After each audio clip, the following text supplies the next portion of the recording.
The forest in Montana had always been known for its beauty: towering pines, glacial streams, and silence so deep it could swallow sound.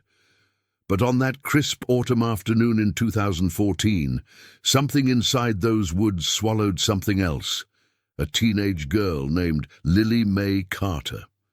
She had been on a school camping trip with 10 other students and 2 chaperones. By nightfall, she was gone. No screams, no signs of struggle, just a missing girl and a fog that rolled in too fast to be natural. Her disappearance sparked the largest search the county had ever seen. Dozens of volunteers combed the area, dogs picked up scents that vanished near a ravine, and helicopters hovered for days. But Lily had simply evaporated. Her backpack was found near the edge of a mossy rock, zipped untouched as if gently placed there. Her phone, missing. Her shoes, gone too. And still, no one heard her leave, not even her best friend, who had shared a tent with her the night before. The official report stated, "Last seen at 7:42 p.m. walking toward the tree line with a flashlight." But none of the students remembered that. Some swore she never left the fire pit. Others said she was unusually quiet all day, staring into the trees like they were whispering to her. One student mentioned that Lily had said something strange during lunch. "I think the forest remembers things." Authorities questioned every camper. Background checks, psych evaluations, even polygraphs. All clean. One of the rangers who had been stationed nearby said he saw something strange that night, a glow, a hum. He said it wasn't natural, but then quickly retracted his statement and resigned weeks later. His name was never mentioned in the media again. Over time, the search wound down. The school stopped discussing it. Lily's name was etched on a memorial plaque beside the trailhead, next to other lost hikers whose bodies were never found. Her parents moved to Idaho 3 years later. Her mother refused to touch Lily's bedroom, leaving it frozen in time. Her father drank himself into silence. Then, 9 years later, on a warm July afternoon in 2023, Lily's phone rang. The number displayed on her mother's screen was saved as Lily. The ringtone was one her mother hadn't heard in nearly a decade. She dropped the groceries she was holding, the eggs shattered, the world stood still. She answered. Static. Then a voice, barely audible like it was coming from deep underground, whispered, "Mom." Then silence again. Investigators were called. The phone signal pinged from a rural area just 5 miles from where Lily had vanished. But there were no houses there, no towers, just forest, and an abandoned mine shaft that had been sealed since 1974. It wasn't on any recent maps, but the signal was undeniable, and it kept pinging every night, exactly at 7:42 p.m., the time she had disappeared. Even more bizarre, the voicemail on the number had changed. A week later, when authorities tried calling back, the greeting said, "If you hear the river, I'm close." Then it beeped. Search teams reopened the investigation. Drones, dogs, ground-penetrating radar. They found nothing, no signs of life, no phone, just the forest, watching. This time, though, something was different. They were no longer alone in those woods. Radios would short out, flashlights would dim, and some officers reported dreams they didn't remember having. All of them heard a girl's voice in the trees, calling for help. Some followed it. One never came back. This is the story of Lily Mae Carter, the girl who disappeared, and the mystery that refuses to stay buried. They called it a day hike, nothing out of the ordinary. Just a 17-year-old girl named Emily Barnes, a backpack, and her dog, Scout. Locals in Kalispell remembered her that morning, walking into the edge of Flathead National Forest with that confident smile. The forest was dense but not unfamiliar. She'd hiked there dozens of times before. Her mother, Joanne, waved from the porch as Emily disappeared into the trees. It was supposed to be a routine trail, 1 hour out, 1 hour back. But when the sun dipped behind the mountain ridge and there was no sign of her, Unease rippled across the family. By nightfall, that unease turned to fear. The next day, the official search began. Dozens of volunteers joined park rangers and K9 units. Helicopters swept above the towering pines. They found footprints. They found Scout, the dog, circling a mossy rock with torn claws and bleeding paws. But no Emily, no backpack, no phone. The trail simply stopped. No signs of a struggle, no broken branches, no clothing scraps. It was like she had vanished mid-step. Rumors began spreading fast. Some said she'd run away. Others whispered about caves, predators, and even old legends of the forest taking people. A week passed, then 2. News vans came and went. The Barnes family set up a camp near the trailhead, refusing to leave. Joanne barely slept, clutching a photo of her daughter like a lifeline. Emily's friends left notes, flowers, anything to call her back. Months dragged on. Eventually, the search scaled back. Eventually, the world moved on. But her mother never did. Every year on the anniversary, Joanne returned to the forest. She brought new flyers, candles, and always left a voicemail on Emily's number, even though it never rang. That number had become a ritual, a connection to a girl who had become a ghost, until last Tuesday. The voicemail beeped, and instead of silence, the line clicked, and someone answered. This wasn't a call dropped in error. The voice was faint. There was static, breathing, a whisper too soft to decipher. Then came the unmistakable ping from a cell tower, not from across the country, not even from a city nearby, but from within the forest. The same forest that swallowed her. And just like that, the investigation was reopened. Only now there was a digital trail. The signal had originated from a patch of dense woodland known to hikers as Whispering Hollow, a steep, shadow-drenched area where radio signals usually went to die. That made the ping even more chilling. It wasn't a glitch. It wasn't a misreading. A ranger named Caleb Myers, now semi-retired but known for his obsessive record-keeping, confirmed it himself.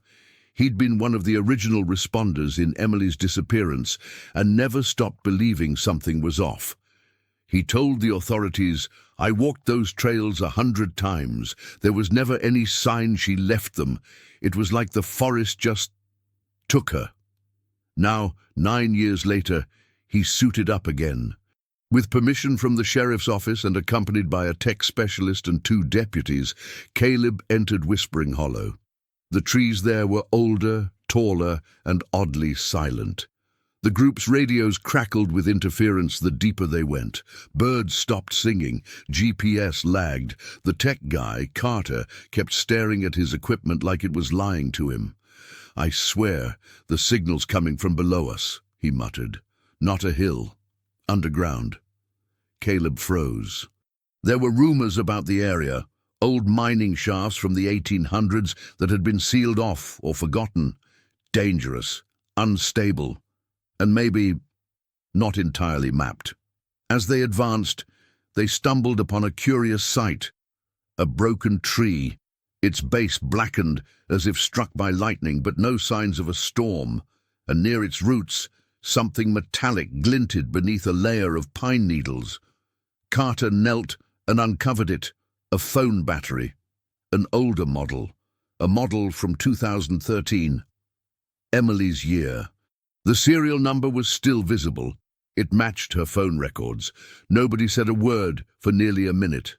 The wind pushed through the pines like a breath. Caleb whispered, "She was here." The team expanded the search radius. They scanned the area for thermal signatures, disturbed earth, anything that would hint at a deeper level beneath them.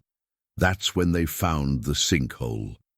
Covered in moss and bramble, no more than 4 feet across, it would have been easy to miss. But inside it, darkness. Cold air rising, a smell like damp soil and something else, old, stale, forgotten. Caleb rigged a rope. Carter lowered a camera down first. The signal was weak, the image grainy, but around 20 feet deep the camera picked up something unmistakable. Cloth, torn, faded, Pink, a color Emily was known to wear. The footage was sent to the sheriff's office immediately. By morning, a full excavation crew was on site. The sinkhole turned out to be a collapsed entrance to a network of hand-dug tunnels, likely part of a forgotten homesteader's shelter system from the early 1900s. The air inside was thin and laced with mold. As they moved slowly through the passage, flashlights revealed claw marks along the wooden support beams, some deep, others frantic. They also found scratches on stone, words, dates, symbols. One beam held a message carved in desperation. Still here. Agony. That was when the oxygen sensors began to beep. They were running out of safe time underground. The sheriff called the team out, but Caleb refused. "I just want to see one more thing," he said, pushing deeper into the corridor. And that's when he saw it. A pocket of the tunnel widened into a small chamber. In the center sat a pile of personal items, shoes, hair clips, a bracelet with the name Emily engraved in fading letters, and beside it a second cell phone, modern, newer than Emily's. It had 17 missed calls from an unknown number. The battery was still warm. The second phone was a mystery no one could explain. It wasn't registered to Emily or her family. It wasn't listed in any previous evidence logs. And yet, there it was, resting just inches from her old belongings, warm to the touch as if it had just been used. Carter handled it with gloves, noting that the model had only been released 5 years ago, long after Emily had vanished. Caleb stared at the missed calls. 17 attempts from the same number, all logged in the last 3 days. He quietly read the contact name saved on the screen. Hollow voice. The sheriff ordered the area sealed. No one else was allowed in the tunnel until forensics arrived. But something about that chamber lingered in everyone's minds. The bracelet, the markings on the walls, the feeling that someone had been there recently, or worse, still was. Back at the station, they traced the number that had called the phone. It belonged to a prepaid burner, purchased 2 counties over, paid in cash. No name, no ID, just a short transaction at a gas station on Route 39, time-stamped 3 days prior. Surveillance footage showed a figure in a hooded jacket, tall, walking with a limp. The footage was grainy, and the man's face remained obscured. But something in his gait seemed oddly familiar to Caleb. He couldn't place it, but a chill settled in his bones. "We've seen him before," he muttered. Meanwhile, forensic teams analyzed the second phone and the surrounding artifacts. Under UV light, they uncovered fingerprints on the casing, some partial, some clear. One of them matched a known individual, Russell Nadeau, a local handyman with a criminal record, mostly minor offenses, trespassing, theft, unlawful camping. But one detail stood out. In 2015, Russell had been caught illegally digging near a protected trailhead in Whispering Hollow. When asked, he claimed he was looking for old mining coins. He was fined and let go. No further questions asked. Now his name resurfaced, alongside the chilling discovery that his cabin had burned down 2 weeks after Emily vanished. No cause was ever found. When officers visited the remnants of that cabin, they found it completely leveled. But buried beneath a collapsed section of the stone chimney was a rusted lockbox. Inside were newspaper clippings, every article about Emily's case for the first 6 months after she disappeared, notes in the margins, red circles around names, and at the bottom, a small cloth bundle tied with twine. Inside it, a lock of hair, blonde, human. DNA confirmed the worst. It matched Emily's mother. The pressure to arrest Russell mounted quickly, but the man had disappeared years ago. No credit history, no license renewal, no digital footprint. It was as if he had never existed, just a ghost in the records. But someone had made those calls. Someone still knew. That night, Caleb sat alone reviewing old trail cam footage from 2014, just months after Emily went missing. One clip, only 12 seconds long, showed a man emerging from a camouflaged crevice in the side of the mountain. He carried a duffel bag, and when he turned briefly toward the lens, the outline of a bracelet on his wrist caught the light. It was thin, worn, and engraved. Caleb zoomed in, frame by frame, and his heart sank. The bracelet was identical to Emily's. The timestamp confirmed the clip was recorded 7 months after she disappeared. That changed everything. Emily hadn't just vanished. She had survived, at least for a time. And if she'd been alive then, who had been with her? News of the video leaked. Though the department tried to contain it, someone on the inside sent a copy to a local journalist. Within hours, the story broke. Missing teen seen alive, months after vanishing. Sheriff's office investigating. The town of Red Meadow erupted. For years, most believed Emily had perished in those woods. But now, everything changed. Hope returned, and with it questions. The girl's mother, Marlene, watched the news from her porch, trembling. She hadn't cried in years. She'd run out of tears. But that night, she did. She was alive, she whispered to herself. She was out there. Caleb knew the media storm would only complicate things, but he also realized it could help. Someone, somewhere, might recognize the man in the footage, might remember Russell Nadeau, or might know who else was hiding in those woods. The sheriff's office set up a tip line, and within 48 hours, over 300 calls poured in. Most were false leads, old ghost stories or confused memories. But one call stood out. An anonymous voice claimed to have hiked Whispering Hollow in late 2014 after the girl went missing. He said he heard what sounded like a woman's scream, followed by a man's voice yelling, "Stay down!" He hadn't reported it. He thought it might have been a couple arguing, but now it haunted him. The time and location matched the trail camera's placement. Another hiker, a woman named Darlene Moore, reported something stranger. She'd been photographing moss growth patterns along the stone cliffs near the ridge when she stumbled on a small carved symbol in the rock. It looked fresh, not ancient, a spiral with a line through it. A few feet away, wedged between two stones, she found a strip of cloth, tattered, faded pink, like part of a backpack. She kept it, unsure what it was, but after the news, she mailed it in. Forensics confirmed it was nylon, a match to the brand of backpack Emily had when she vanished. As the investigation deepened, Caleb found himself returning again and again to that tunnel, the one with the buried phones and the carved symbols. He wasn't sure what he was looking for, but something about it didn't sit right. Why hadn't they found it before? It wasn't far off the main trail, and yet it had never shown up on any official maps. Then he remembered something. An old ranger, now retired, had once told him about cut trails, paths the park staff unofficially used but never marked, often to avoid tourists or reach old utility lines. Caleb tracked the man down, now in his 70s, living quietly on the outskirts of town. When shown the photo of the tunnel entrance, the ranger's eyes widened.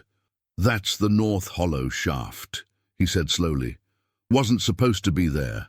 Built back in the 60s for a failed mining project. They sealed it off after a cave-in." "Nah, sealed it how?" Caleb asked. "Concrete, rebar, welded gate. Whole thing was supposed to be impassable. But someone had reopened it. Someone knew about it and used it. And that someone had kept it a secret for years." The ranger also revealed something else. A second shaft, deeper into the woods, less known, never sealed. If someone had lived down there, that could have been their escape route. Caleb and a small team hiked out at dawn. They found the second shaft by early afternoon. It was narrow and steep, with signs of recent movement, scuff marks, broken branches, a tarp half buried in dirt. The air was cold, still, and it smelled of mildew and something else. Old leather, rust, and maybe blood. Caleb lit his flashlight and stepped inside. The shaft was tighter than expected, barely wide enough for one person to move through comfortably. Caleb ducked, the beam from his flashlight slicing through the dense black ahead of him. Behind him, two deputies followed, their boots scraping against the gravel-strewn floor. Every sound echoed, amplifying the eerie silence that filled the underground tunnel. About 20 feet in, Caleb spotted something strange. Carvings. Not the crude symbols from the tree or rock face. These were deliberate, clean and mathematical.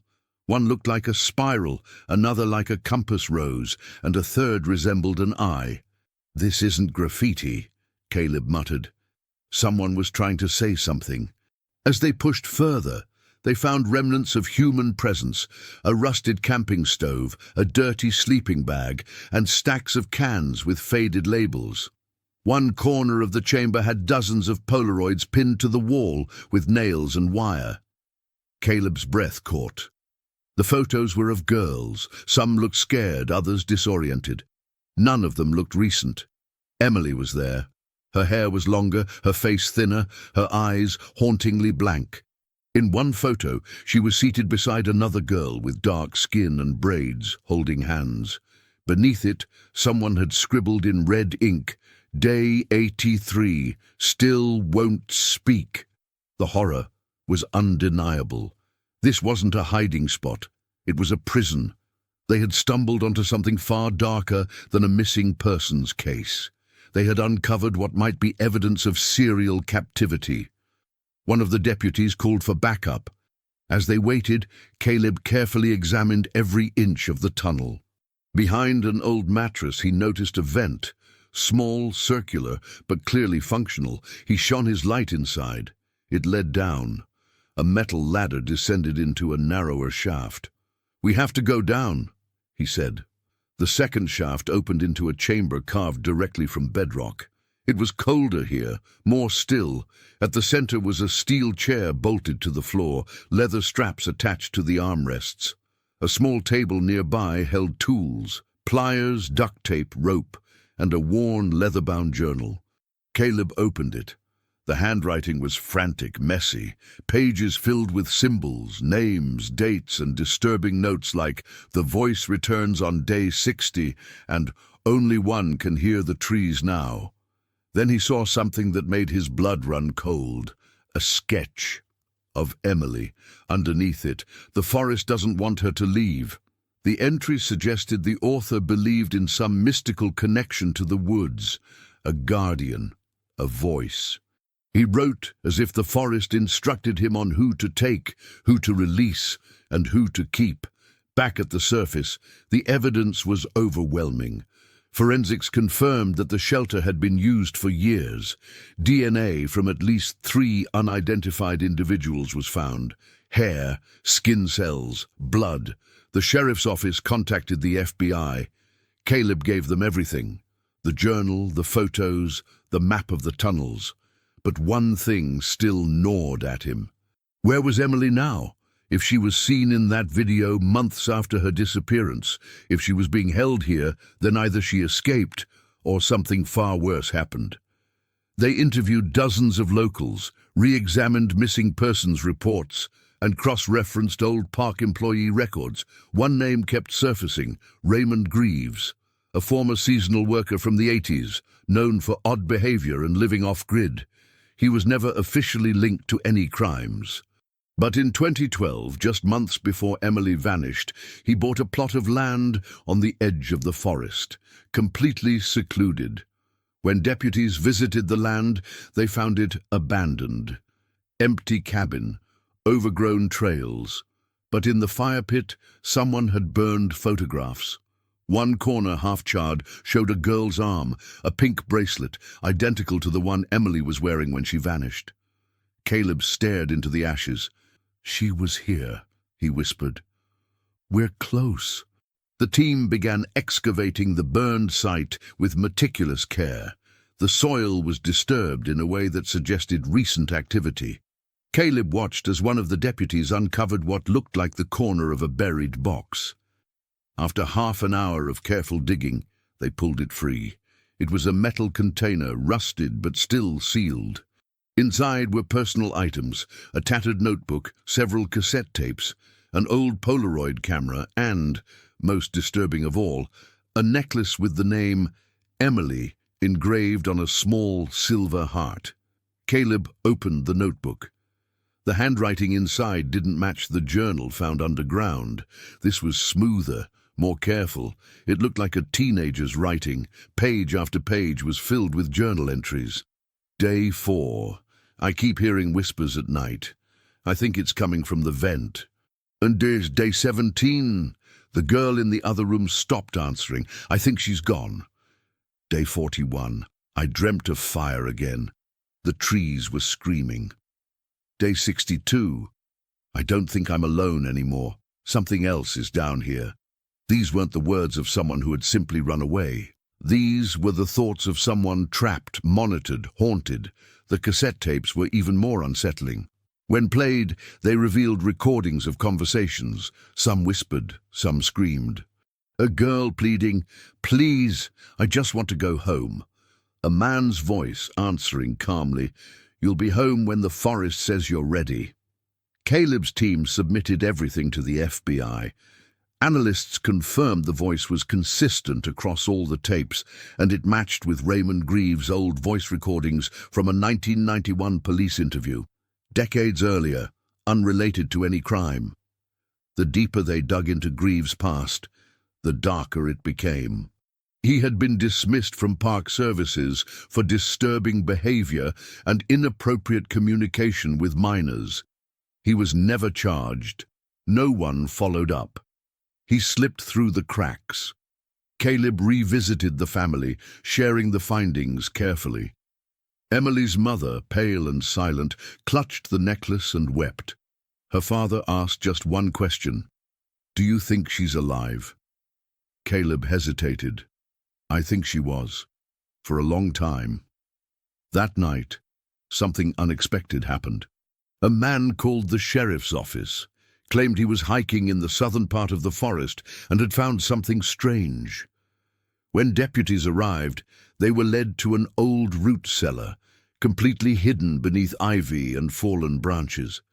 Inside, they found a mattress, food wrappers, a battery-operated radio still playing static, and blood.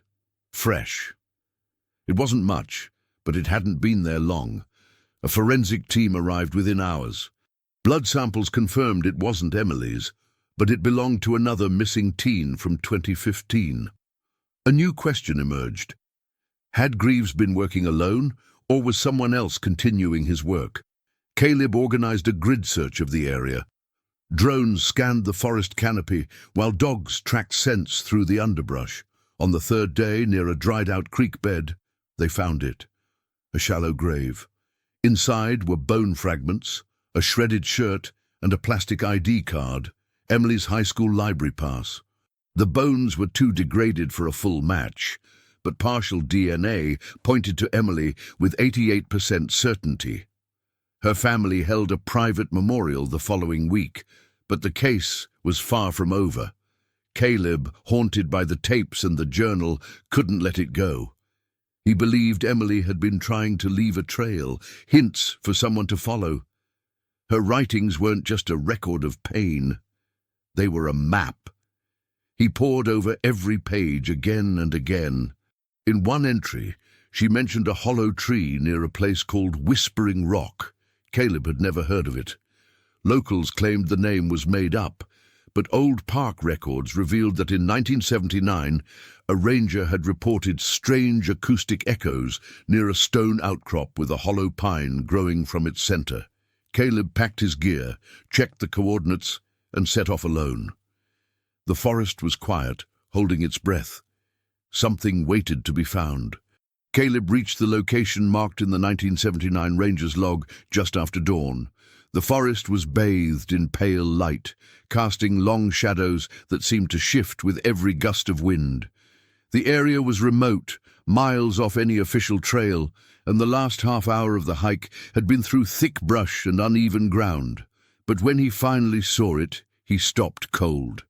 A towering slab of rock jutted from the earth like a broken tooth, and beside it, gnarled and half dead, stood the hollow pine tree. The bark was scorched on one side, likely from an old lightning strike, and a wide opening near its base yawned into darkness. Caleb knelt and looked inside. Something metallic reflected the light of his flashlight. Reaching in cautiously, he pulled out a small tin box wrapped in plastic. Inside were damp, yellowing pages, written in the same precise hand as the other journal. This one was different. It wasn't a diary, it was a guide. If you found this, you're close. He keeps us underground. But not deep, just beneath the stone. Look for the roots that don't belong. Caleb stood, his pulse quickening. He scanned the ground around the tree and the base of the rock. Most of the roots were thick, old, natural. But one thin tendril of vine snaked across the dirt and disappeared into a small crevice behind the stone wall. With gloved hands, he pulled it loose, revealing a handle, metal, rusted, a trapdoor. The forest seemed to fall silent as he opened it. Stale air escaped, thick with mold and something else, something sour. He descended carefully, flashlight sweeping the stone steps. The passage was narrow, hand-carved, and twisted sharply to the left before opening into a small chamber. The walls were lined with old insulation and cracked wood paneling. On a table sat a rusted lantern, a box of candles, and a stack of cassette tapes. But what stopped him were the walls. They were covered in photographs, dozens, maybe hundreds. Most were faded and curled at the edges. Some were Polaroids, some were printed. All were of girls, different ages, different time periods, some smiling, some crying. One photo, newer than the others, showed Emily standing in the very chamber Caleb now occupied. She looked thin, pale. Her eyes, however, were focused, direct, almost defiant. In red ink beneath the photo was written, "She heard the forest." Caleb turned, heart racing. Behind him, another passage descended. He followed it, deeper. The temperature dropped, the air grew damper. Then another room, larger. This one had multiple beds, all made from scavenged wood and old mattresses. In the corner was a radio rig, wires coiled like snakes across the floor, powered by car batteries. A small red light blinked. Caleb tapped the switch. A soft hum filled the room, then static. Then a voice, a girl's voice. "Is anyone there?" It was faint, looping, a recording. Over and over, "Is anyone there?" His fingers trembled as he traced the audio cable back to a speaker embedded into the dirt wall. He pressed his ear to the soil. Nothing. But then, barely perceptible, 3 knocks from the other side. Caleb stumbled back. He radioed his team immediately. Within an hour, the chamber was crawling with forensic experts and deputies. The wall was carefully excavated, revealing another sealed chamber behind it. When they broke through, they found only silence. Empty cots, dried blood on the floor, chains on the wall, and a camera still recording. Its memory card was full. The last clip was dated just 2 weeks earlier. Caleb pressed play. The footage was grainy. A figure stood in the room, hooded, facing the wall. Behind him something moved. A girl, thin, shivering. She whispered, "Please, not again." The figure turned. The screen glitched, and then darkness. They still didn't know who he was, or how long he had been down there. But they knew this wasn't just about Emily anymore. This was bigger, older. Something no one wanted to admit was real. News of the discovery spread quickly. Local media descended upon the scene, and soon national outlets picked up the story.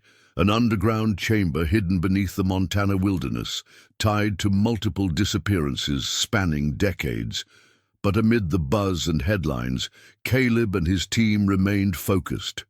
They knew the real story wasn't what had been found, but what was still missing. The skeleton in the adjacent chamber was never formally identified. Forensics determined it belonged to a young female, likely aged between 16 and 20, deceased for at least 5 years. It wasn't Emily, that much was clear. The remains had been deliberately positioned, arms crossed, head turned toward the wall, as if in prayer. Around her neck was a necklace, a simple chain. But the pendant was unique, a silver coin with a hole drilled through the top. When the investigators showed it to Emily's mother, she gasped. "That's Katie's," she whispered. Katie Reynolds, another girl who had vanished on a solo hike in 2016, 2 towns over. Her case had gone cold quickly, dismissed as a runaway. Now, everything was being re-examined. Caleb began connecting the dots, building a map of disappearances within a 100-mile radius of the forest site. There were 12, all young women, all last seen near remote forested areas, all presumed missing, none confirmed dead. The timeline spanned back to the 1980s. Whoever had built the underground structure hadn't acted alone or hadn't started recently. This was a long game, a pattern, possibly a network. Meanwhile, the tapes found in the chamber were being digitized. Caleb sat through hours of footage. Most were mundane, flickering lights, static, the occasional whisper of someone speaking off camera. But one tape stood out. Labeled only with the year 2018, it showed a girl sitting on one of the makeshift beds. The lighting was dim, but her face was unmistakable. Emily. She was older than in her missing posters, maybe by a year or two. Her hair was shorter, her eyes hollow. She stared into the camera and said, "If anyone ever sees this, please don't stop looking. He wears a mask, but he's not always alone. Sometimes there are others." That line sent chills down Caleb's spine. Others? Accomplices, copycats, or something more organized? The sheriff's office brought in behavioral analysts and profilers. The conclusion: the person responsible was methodical, intelligent, and likely lived nearby. He blended in, possibly worked in a position that gave him access to travel, supplies, or remote areas. But even with the increased attention, leads were scarce. The forest, vast and unforgiving, kept its secrets well. Then something strange happened. Late one night, Caleb received a call from a woman who refused to give her name. Her voice was shaking. "I saw her," she said, "2 nights ago, near Bitterroot Ridge. She was barefoot. She ran when she saw me." Caleb froze. "You're sure it was her?" The woman sobbed. "I'm sure it was Emily." A search team was deployed immediately. They combed the area near Bitterroot Ridge for 3 days. On the 4th morning, they found something, a makeshift shelter built from branches and tarps. Inside, food wrappers, a blanket, and a notebook. Every page was filled with drawings, trees, tunnels, faces. On the last page, in large block letters, was a message: "He's still out there." The air turned colder, not just in temperature, but in tone. The case had evolved from a missing person investigation into something far darker. Caleb knew they were chasing a ghost, a predator who knew the land better than anyone, a master of hiding in plain sight. But now they had a glimmer of hope. If Emily had survived this long, maybe others had too, and maybe, just maybe, they could bring them home. The notebook became the centerpiece of the renewed investigation. Every page was carefully scanned, analyzed, and interpreted. One sketch showed a tree with a peculiar knot near its base, beneath it a dark shape resembling a staircase. Another page showed multiple pairs of eyes, as if watching from shadows. But what disturbed Caleb most was the recurring drawing of a tall figure in a wide-brimmed hat, always standing just beyond the trees. Was it a memory, a warning, or a message for those trying to find her? Forensic teams confirmed the handwriting matched samples from Emily's childhood journals. This was her voice, her story, unfiltered and raw.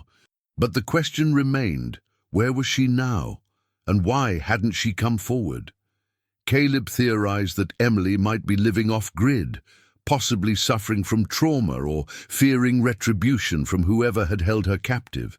He began studying patterns in the notebook, cross-referencing drawings with local terrain. One symbol, a small triangle within a circle, appeared over and over. Eventually, a forest ranger named Jenna recognized it.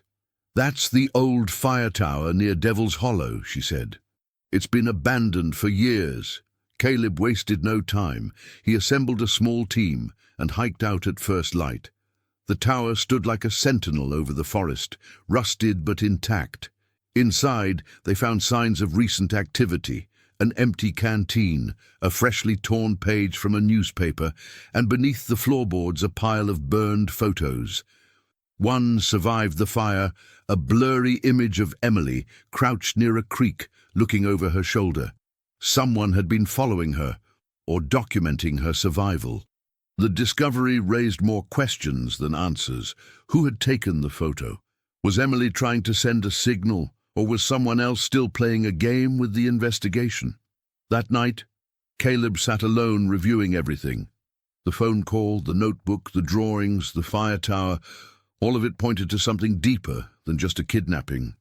There was a system here, a ritual, maybe even a belief. He returned to the notebook and noticed something odd on the last page.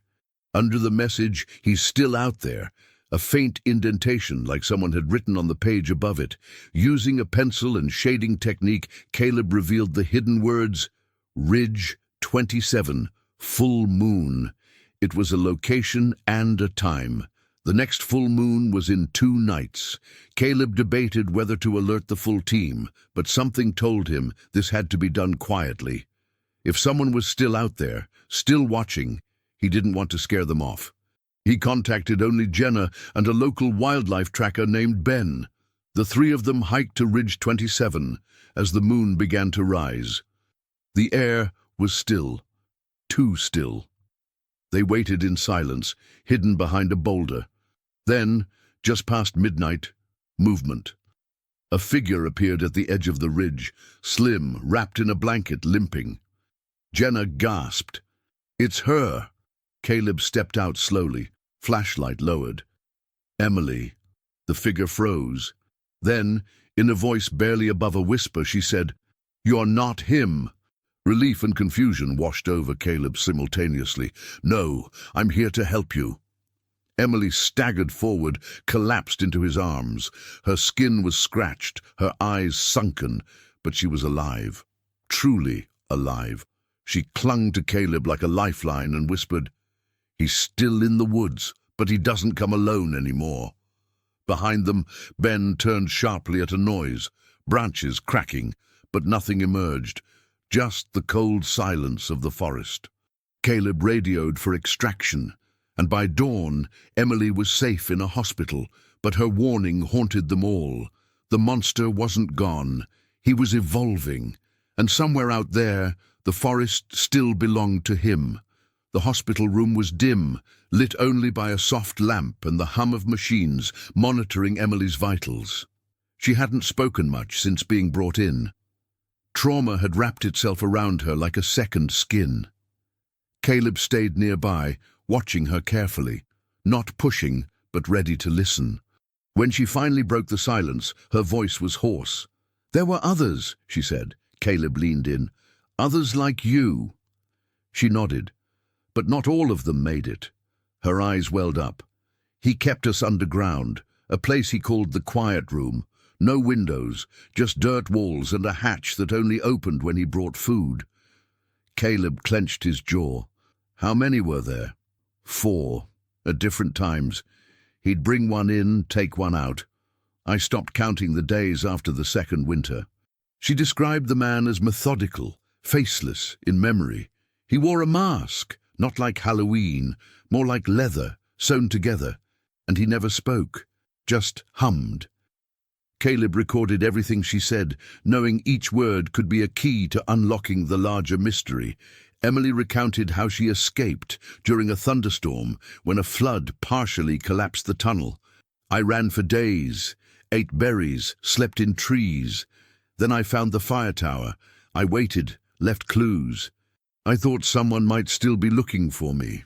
Jenna and Ben sat with Caleb later that night, going over her statements.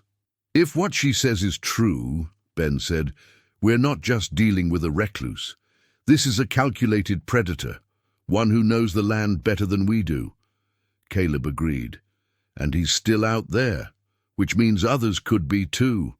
He contacted the sheriff's office and requested a team for a covert sweep of the area surrounding Ridge 27.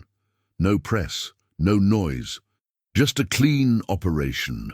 They began at the ridge and followed natural paths downward, seeking signs of hidden entrances. It took 2 days before they found it, a camouflaged hatch, buried beneath fallen leaves and a pile of stones. Inside was a narrow tunnel, carved by hand, descending into blackness. The air was stale, tinged with rot. Caleb and a small team entered with respirators and lights.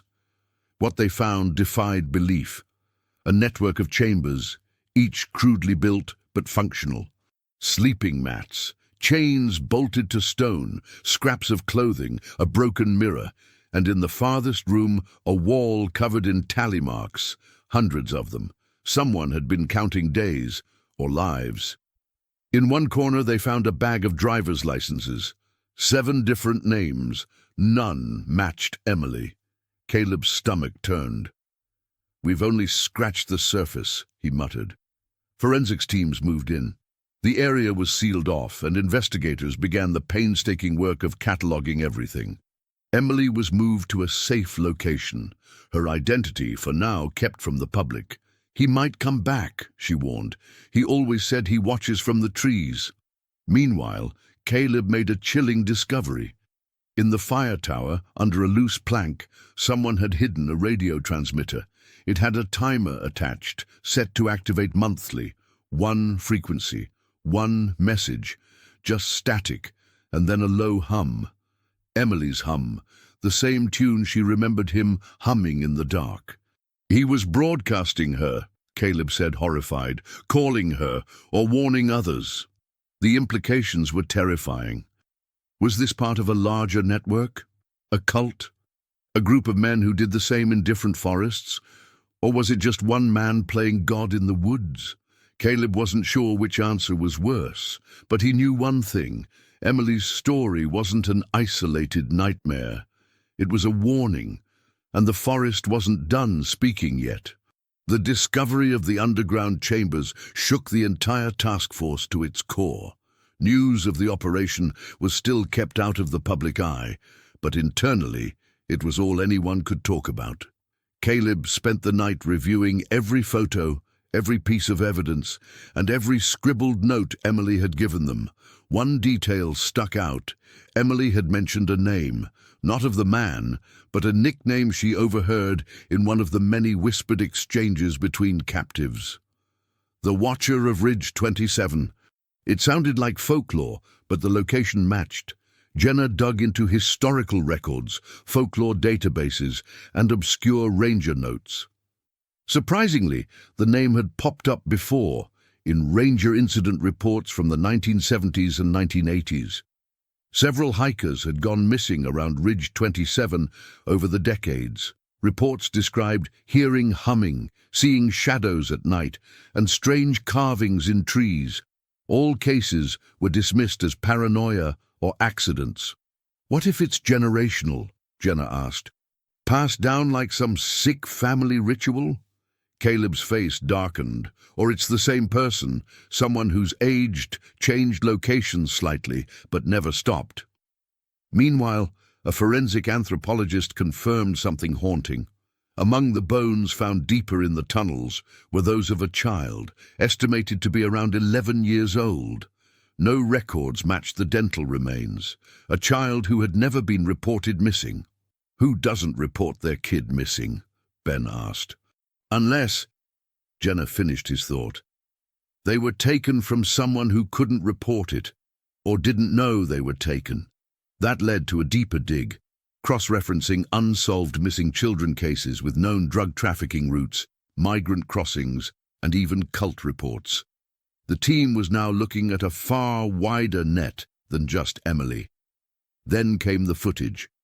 A local hunter had been using motion sensor cameras around the edges of the forest, hoping to track elk.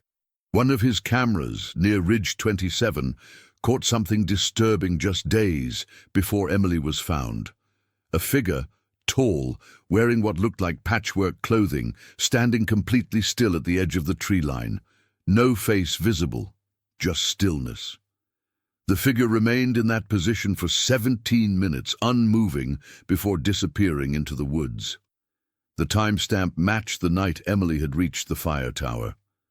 "He was watching her," Caleb whispered. "He was right there." The image was shown to Emily under controlled conditions. Her reaction was immediate and visceral. She screamed, recoiled, and couldn't stop shaking. "That's him! That's the Watcher!" The decision was made. Emily would be moved out of state under a new name. The FBI stepped in, taking over the case under a special task force for forest-based serial crimes. Caleb wasn't relieved. He was frustrated. "They're going to box this up. Call it resolved, but it's not over." Jenna agreed. "This thing goes deeper, and the forest still holds answers." Then came the final twist. The ranger station near Ridge 27 received a small envelope, no return address. Inside was a photograph, a blurry shot of Emily sitting by the fire tower, looking up at the sky. It had been taken from a distance, from behind the trees. On the back of the photo, in smudged handwriting, were 5 chilling words. "I never lost her once." Caleb stared at it, fists clenched. Whoever he was still watching. And he wanted them to know. The forest wasn't just a setting for horror, it was part of it, alive, breathing, and full of secrets that refused to stay buried. The photograph shook the investigation team more than any new evidence had in months. It wasn't just a reminder that someone had been watching, it was proof that he still was. Jenna stood silently at the whiteboard in the task force's temporary headquarters, staring at the image of Emily. "This wasn't some opportunistic kidnapper," she muttered. "This was a calculated, ritualistic predator." Caleb nodded grimly. "And he's not done." The photo had been developed using old-school methods. No digital trail, no fingerprints, no fiber evidence. Just that message scrawled on the back, "I never lost her once." It was a message, but also a warning. The Watcher was still active, and he was paying attention. They couldn't go public. Emily's life would be in danger. So Caleb proposed something bold. They stage a fake press release. They would announce that Emily was in protective custody across the country, under FBI supervision, recovering in a private hospital. In reality, Emily would be staying at a safe house just 2 towns away, surrounded by U.S. Marshals and 2 undercover agents posing as a married couple. The goal was to bait the Watcher. "He's obsessed," Jenna explained. "He sees Emily as something he owned, controlled. Now that she's out, he'll want her back, or he'll want revenge." The next weeks were tense. Nothing happened. No more letters. No sightings. Caleb began to doubt the plan, but then, during a routine sweep of Ridge 27's perimeter, a ranger found something new. A bundle of twigs, carefully arranged in the shape of a person, hanging from a tree with fishing wire. It had red thread wrapped around its neck and a small piece of cloth, identical to the shirt Emily had been wearing the night she escaped. "It's a warning," Ben said, "or a threat." The makeshift effigy was sent for DNA testing. Under one of the threads, they found skin cells, and they matched someone in the system, not a known criminal, but a missing person, Elijah Marnes, vanished in 1982, age 19, never found. "You think he's using victims to leave messages?" Jenna asked. Caleb shook his head. "No, I think Elijah became him. The theory that had once sounded like folklore now became terrifyingly plausible. What if the Watcher wasn't one man, but a legacy? A cycle passed down, victim to captor, generation to generation. Survivors transformed into monsters. The forest then wasn't just the setting, it was the incubator. Then came a second envelope, delivered to the police station this time, not the ranger's outpost. Inside, a sketch, a drawing of a fire tower with a girl inside. But this time, there were multiple figures surrounding the base, all wearing stitched clothing, all faceless. On the back, another message. She saw only one, but many see her. The implications were sickening. Multiple watchers, a cult, a forest-based network operating for decades. Jenna couldn't sleep that night. She kept going over old missing persons cases, looking for patterns. And there it was. A subtle, eerie thread. In several disappearances between the 70s and early 2000s, the victims had either been near fire towers or trying to reach one. "The towers," she whispered. "They're not random. They're part of the design." When she shared this with Caleb, his expression hardened. "It's a system, like a trap. They know how people seek safety in the towers. They wait for it." The safe house was reinforced. Emily was given a secure phone, and all communication was filtered. But everyone knew something was coming, and the forest, it was waking up again. Emily couldn't shake the feeling that someone was watching her, even inside the safe house, behind reinforced walls and under 24-hour surveillance. She felt exposed. She had stopped sleeping.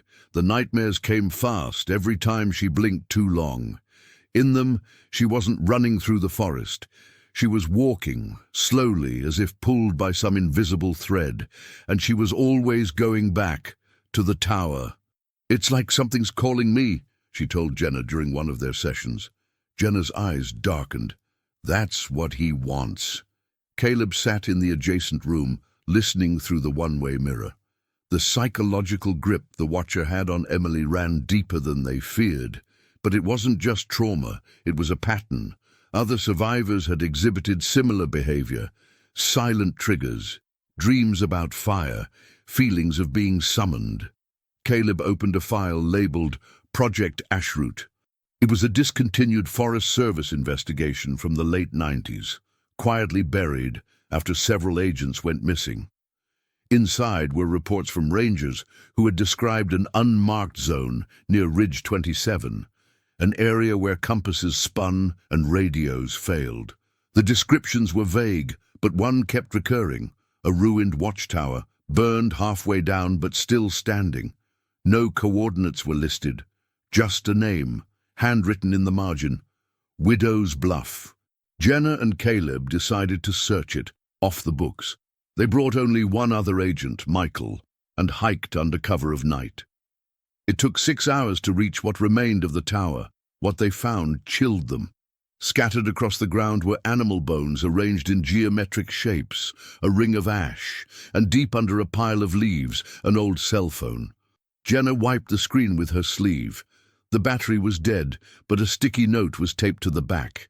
In neat handwriting, "You finally came." Caleb felt his stomach drop. This was meant for her. That night, Emily received a call on her secure line, no caller ID. The voice on the other end was distorted but clear enough. "You're almost home." The call lasted 4 seconds, then static, then silence. Agents scrambled to trace it, but it bounced through dozens of dead towers before vanishing. Jenna sat with Emily for hours, trying to calm her. "What does home mean to you?" she asked. Emily's answer came without hesitation: "The tower!" Meanwhile, Michael stayed behind at the ruined tower to collect samples, but after 2 hours without contact, Caleb and Jenna returned, only to find the area deserted. No signs of struggle, no footprints, just Michael's ranger hat, placed neatly on the tower's lowest step. It was happening again. The force they were dealing with wasn't just a man, it was a system, a belief, a cycle, and it was still active. Caleb ordered a full sweep of the forest, but deep down, he knew it wouldn't matter. The forest only gave back what it wanted to. The next morning, Emily was gone. No signs of forced entry. Cameras wiped, alarms silent. But on her bed, a single pine cone rested atop her pillow, wrapped with a strip of red cloth. Jenna screamed. Caleb's knees buckled. Emily had been taken, again. But this time, they weren't starting from zero. They had pieces, symbols, coordinates, and now, rage. Jenna grabbed her gear. "We're done waiting." Caleb nodded. "We bring her home, or we burn the forest to the ground." Jenna moved like someone possessed. Gone era, the careful therapist. the calm observer. Now she was armed with satellite maps, old ranger logs, and a revolver tucked beneath her jacket. Caleb followed, equally changed. The forest was no longer a scene. They were inside the mind of a predator. Every path was a thought. Every rustling branch, a whisper. The operation was unsanctioned. No backup, no extraction. Just the two of them and the last coordinates pulled from Emily's phone, hidden deep in a log under the ash ring. It pointed to a zone beyond even the official search radius, a part of the forest labeled E9, a place no maps recorded after 1993. As they hiked, Jenna recited the patterns she had studied. The disappearances follow lunar cycles, always 2 days before the new moon. That's when the tower calls.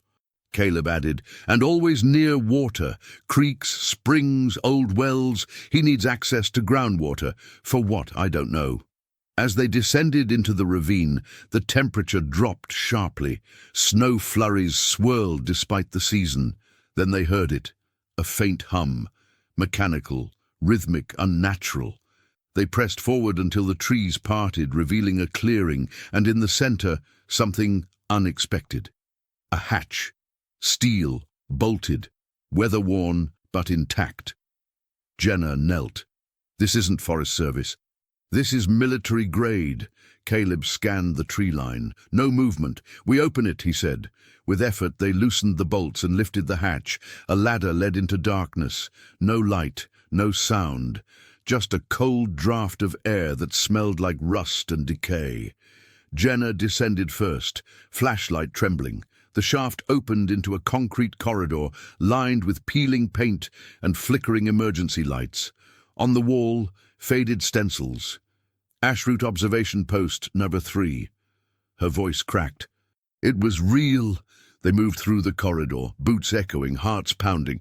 Rooms branched off, most empty, but one still held power. Inside was a monitoring station, dusty but functional. Caleb wiped the screen and flipped a switch. The monitors blinked to life. One feed showed the forest above, another showed a room, dimly lit, wooden, and in the corner, Emily, alive, huddled, crying. Jenna gasped. She's here. Caleb traced the feed number to a location, Subsector Delta. They followed the painted arrows, deeper underground. As they passed old labs and bunkers, Jenna pieced together the truth. This was a psychological warfare site. The Forest Service and a private contractor ran experiments on isolation, long-term exposure to silence, hallucinations. They tested it on volunteers, and then others. Caleb added, when funding stopped, someone stayed behind. They reached a reinforced door, locked electronically. Caleb pulled out a crowbar. Subtleties overrated. With a grunt, he forced it open. Inside was the room, and Emily. She stared at them, eyes wide, unblinking.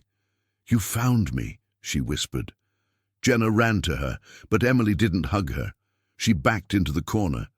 He's still here, she said. He watches through the walls.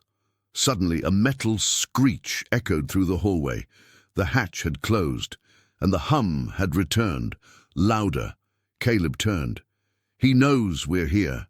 Jenna grabbed Emily's hand. We're not leaving without you. They moved quickly, retracing steps, trying alternate exits, but every corridor seemed different. Doors that were once open were now sealed. The lights flickered, then went out. Complete darkness. Then, from behind them, a voice, deep, calm, distorted, echoed through unseen speakers. You were never meant to leave! Jenna screamed. Caleb drew his gun. Emily began to hum a tune, a lullaby her mother used to sing. He doesn't like it, she whispered. It interrupts the pattern, the speakers hissed. The lights flickered again, and for the first time a new door opened. Jenna didn't hesitate. She pulled Emily behind her and stepped through the newly opened doorway, flashlight flickering. Caleb covered the rear, pistol raised, every nerve in his body screaming. The corridor beyond was unlike the others. It was lined with murals, Faded, hand-painted images of forest scenes, smiling children, animals, mountains. But something was off. The faces were distorted, trees had eyes, streams had blood instead of water. Emily whispered, "This is where he lives now." In pictures, in echoes. The air felt heavier, damp, electric. As they advanced, they passed rooms that looked like classrooms. Old desks, blackboards with chalk still faintly visible. One read, "Subject 14, observation period extended." Jenna whispered, "They raised children down here, watched them, recorded them." Caleb's jaw clenched. This place was never abandoned, just buried. They reached a circular chamber, once a common room. In its center was a pedestal with a reel-to-reel recorder, spinning slowly, playing a garbled audio loop. It sounded like crying, layered over music. A lullaby. Emily walked to it. "It's mine," she said. "He recorded me. Every night." Jenna stopped her. "We don't touch anything. He wants us to." Suddenly the lights cut again. Total black. Then emergency red lighting blinked on. A siren sounded. A low, pulsing wail. Caleb barked, "We're out of time. Find an exit." They scrambled down a narrow hall marked Maintenance Access. Pipes lined the walls. Steam hissed from broken valves. Behind them, mechanical footsteps echoed, too steady to be human. Jenna's breath caught. "He's not just watching. He's moving." Emily's voice was calm. "You can't fight him. You have to break the pattern." At the end of the tunnel, they found a locked grate. Caleb fired 3 shots at the lock. Metal screeched, then gave way. Beyond it, a service ladder led upward. "Climb!" Jenna shouted. Emily climbed first, followed by Jenna, then Caleb. The metal rungs shook with each step. Below them, the footsteps grew louder, closer. A voice floated up the shaft, slow and rhythmic. "I made them listen. I made them quiet." Jenna's heart pounded as she pushed Emily up through the top hatch. It opened into a forest clearing, overgrown, forgotten, but above ground. Morning light pierced through dense pine. They were out. They had escaped, or so they thought. As they collapsed on the mossy ground, Emily began crying, not from fear, but confusion. "It's not over," she whispered. He followed. Caleb scanned the tree line. No movement. No sound. But something was wrong. The forest around them looked familiar, too familiar. The trees were identical to the murals below, the same crooked branches, the same slanted trunks. Jenna's voice shook. "What if this isn't the real forest?" They walked cautiously, hoping to find the ranger station, but every path looped back to the same clearing. Time felt distorted, sunlight never shifted. Birds never chirped. Jenna checked her watch. It had stopped. Emily said, "He built a place outside of time, a loop, a forest copy." Caleb looked at his phone. Dead. No signal. Then Jenna remembered something. The backup satellite phone they had buried near the truck before entering the forest.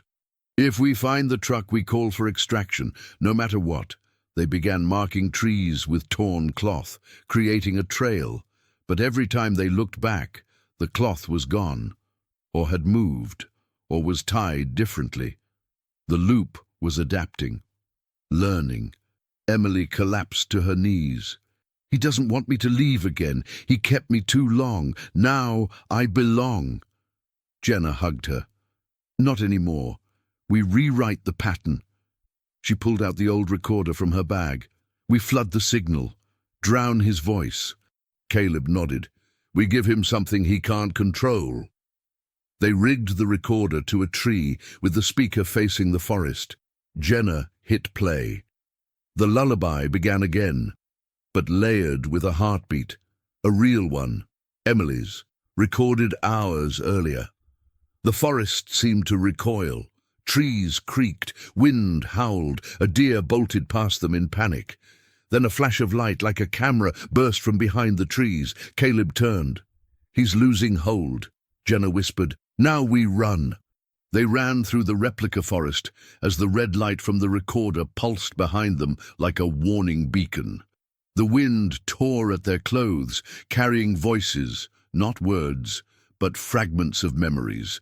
A child laughing, a girl screaming, a man whispering numbers. Emily held Jenna's hand tightly, her eyes unfocused. "He's fading," she said, "but he'll try to pull us into another loop before it's over." Caleb kept glancing behind them, gun raised, though no one was following in the traditional sense. Trees blurred together, trails twisted into each other. But this time, something was different.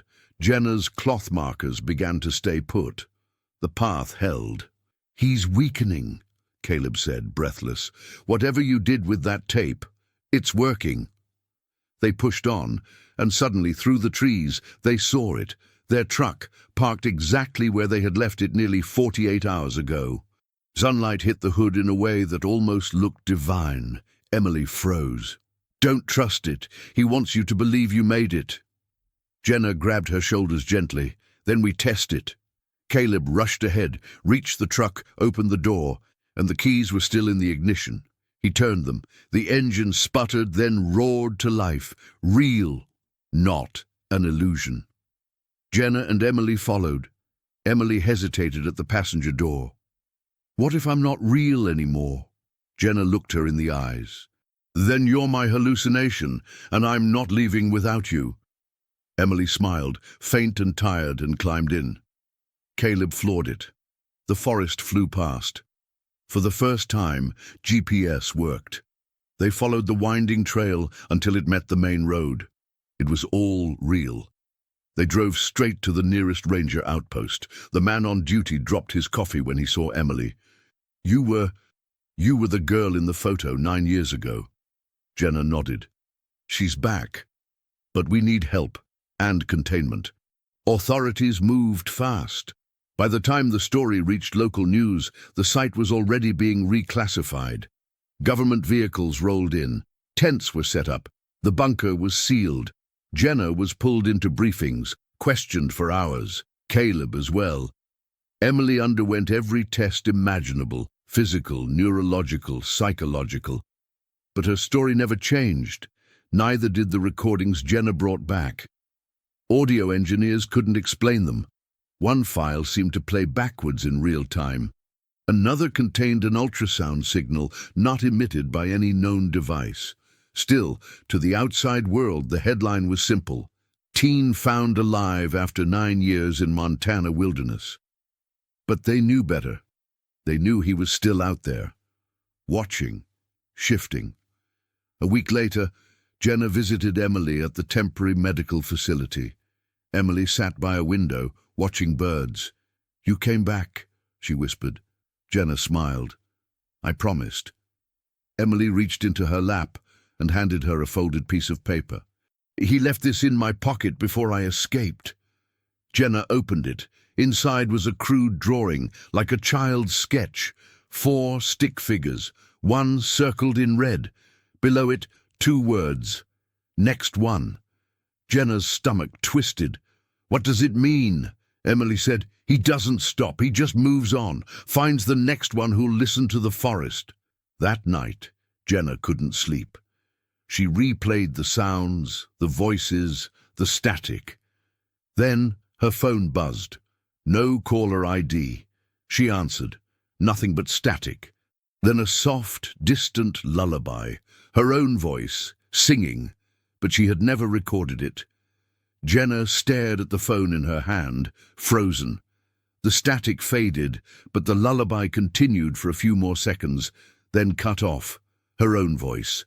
A song she never recorded. Her blood ran cold.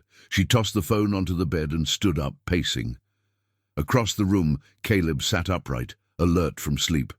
"Another call?" he asked. She nodded. "It was me singing, but I never—" He finished the sentence for her. "Recorded anything, I know."